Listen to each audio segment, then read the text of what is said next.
Our next presenter is CShilan.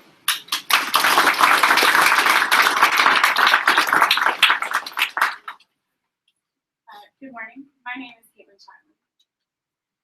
For as long as I can remember, I've been a horse crazy girl, starting in the saddle long before I could walk. As I've grown up, horses have remained a very large part of my life, and I've completely developed into my passion. I've been a very active member in our local 4-H and pony clubs, where I've been exposed to many different horse disciplines, from Western trail riding to show hunters to eventing, box hunting, as well as our gaited horses. Most recently, through my connections with 4-H, I was given a summer work experience to become a racehorse exercise rider at the Middleburg Training Center in Middleburg, Virginia. This was an aspect of our horse world that I had never been exposed to before, our racing industry.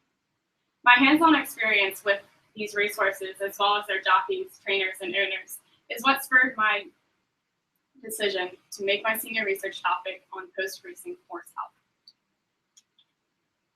Pictured behind me is the mighty filly 8 Bells. She ran in the 134th Kentucky Derby, finishing second in a field of all geldings. Strides after crossing the finish line, her 2 front fetlock joints shattered.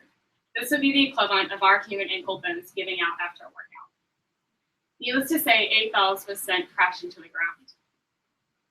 Not 5 minutes after running the race of her life, 8 Bells was humanely euthanized on the track before her owners or trainers could even come to her side to assess the damage. While not all horse racing stories are as tragic as 8 Bells, it was stories like hers, as well as my interest in veterinary medicine, that led me to my burning passion. Through my internship experiences, I wanted to answer the question, what are the best practices that we can implement to improve our racehorses' quality of life during and after their racing careers? Continuing with my interest in veterinary medicine, I started to reach out to local veterinary practices. Here I came across Dr. Chris Robertson, who has been an equine veterinarian for over 20 years, and most recently here in Madison, where he has started up his own practice, Blue Mountain Equine. He was kind enough to give me a summer internship where I followed him on his local farm calls, where I got to help with prognosis, diagnosis, and treatment of his patients. This experience gave me a first-hand look at what it was like to be a daily equine vet. It's not all glitz and glamour, and it's not always exciting, but I think it definitely showed me that it's something I want to continue to pursue. I know this is a really bad angle, but for those of you that have swinger stomachs, it's probably a good thing. This horse had a very deep puncture wound, and it was then infected. So here I'm performing the normal duties of a vet tech, where I am cleaning and prepping the wound for stitches and bandaging. As I got further into my internship, I was able to start practicing drawing blood and giving immunizations. I was given permission by the owners to practice drawing blood on their horses, and luckily these horses were very cooperative and didn't really mind that a 17-year-old was sticking them with needles. So I did realize that I have very steady hands, so I'm not worried about that in the future. After completing my internship, I knew that I needed to start looking for a community service opportunity.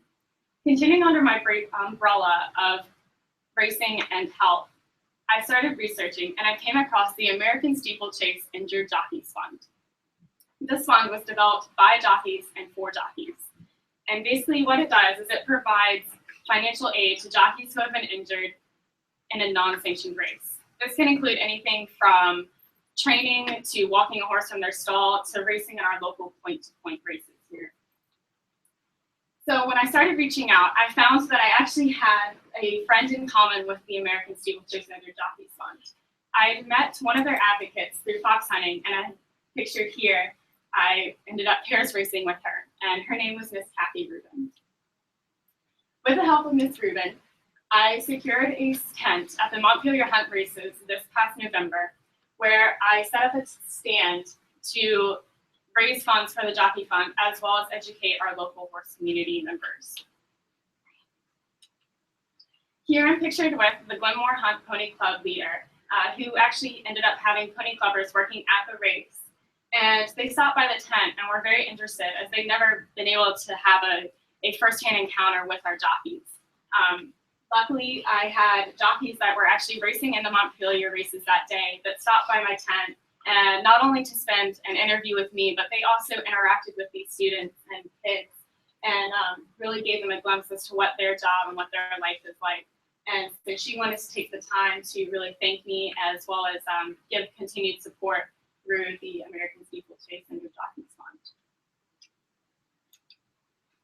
The impact that my community service left was not only that I raised over $500 for the Jockeys Fund that will continue to grow and be used for future jockeys that are injured who may incur medical expenses, but also it left an educational aspect as I raised awareness in our local horse community as to what the American Steeplechase and Good Jockeys Fund and just how important it's going to be to continue to fund it. After completing my internship in community service and research, I was able to come to a well-educated conclusion. While my conclusion is not clinically backed by research, I find it is hard to argue with personal experience and success. With this in mind, I realized that if we wish to improve our racehorses' quality of life, we must first be willing to readapt our training programs. So this could include things such as more turnout time, a less strenuous workout, or a less strict routine.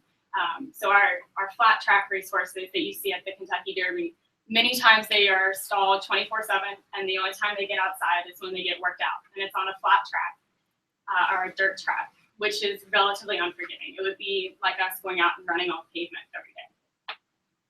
So needless to say, if we're willing to readapt our training programs, as well as depend less on anabolic steroids, which cause future health problems for them after they've finished racing, then I think our future is bright for our racehorses.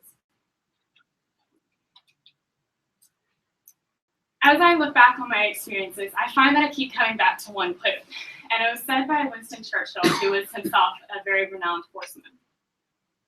Success is not final. I realized that through this experience, I would accomplish something, and then I would try to relax and take a backseat ride. But then I found out that that wasn't necessarily the best plan of action, because there was always something around the corner that I could push myself to accomplish that would make me a better student, a better athlete, a better horsewoman, and even a better person. Failure is not fatal. I learned through this experience, as well as something close to me that happened this summer, that I am my own worst critic. And while that can be great at times, it also became a very large obstacle for me, because I would psych myself out before I could even figure out what I had accomplished. This especially happened when my own horse was in a trailer accident this summer. And I began to question what kind of a horsewoman I was for putting her in that situation in the first place. After recently learning that she would no longer be able to be ridden, I thought I had failed her as a horse person. I struggled with it. And so with encouragement from veterinarians and friends, I was starting to see that I hadn't entirely failed her, because her quality of life was still high and that she had great potential as a brood mare. It is the courage to continue that counts. Through the ups and downs, I find that we must look within ourselves if we wish to continue to dream. I hope that with my experiences, I will be able to have a new inner courage to face whatever comes next. Because if you believe you can, then you can. For our future Governor School seniors, I would absolutely recommend trying to pick a topic that is close to your heart, as mine was. And honestly, I would try to get your internship and community service done as soon as you can. I was one of those that was able to complete it over the summer, and I had my community service done before the end of the fall semester. I didn't realize how much of a help that was until I started applying for colleges and scholarships. And believe me, it gets overwhelming, okay? So take it from someone, find a topic that you love and stick with it, and try to pursue it as best as you can and get it done, because I promise it's going to be worth it. And I wish you the best of luck.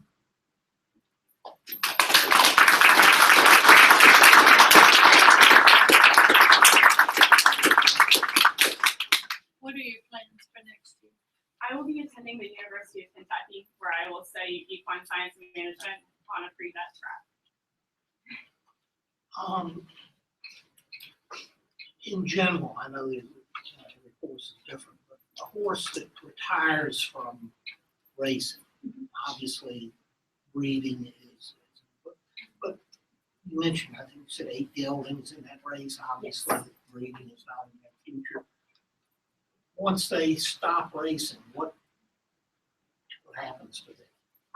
Those that can retire sound can actually usually be recycled into our workhorses. I'm currently on one known as an off-the-track thoroughbred or OTTB in the horse world.